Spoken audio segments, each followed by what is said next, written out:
Now, this is part 3 of God's amazing, intense, passionate creativity, creation, lights.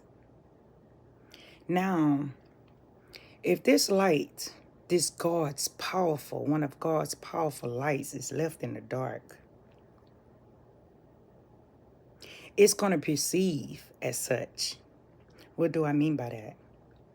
So if this child walking around with this powerful light of God, this intense light of God, and it's perceived and left in the dark, it's going to be looked at as bad, gross, freaky, can't say that word, some adult type things. A child is going to be perceived as such.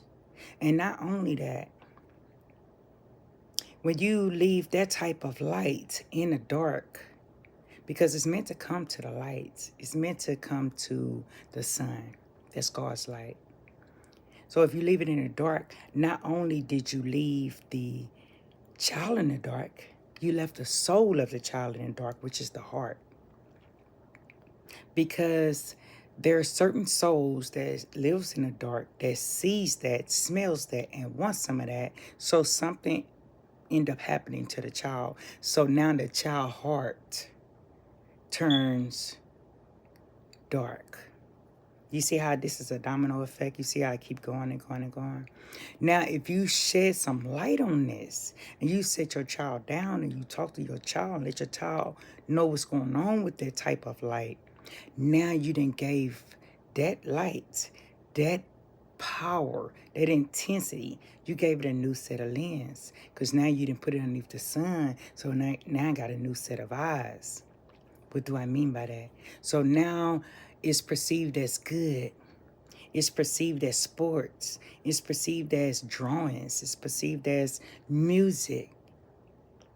It's perceived as creativity. It's perceived as the artist. You understand what I'm saying?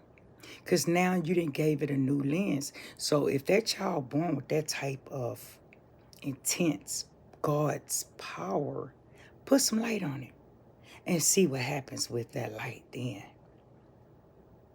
It's not meant to be left in the dark. It's meant to come out and shine. Bring it to awareness, parents. If you see your child with that type of fire, bring it to the light. Ashe.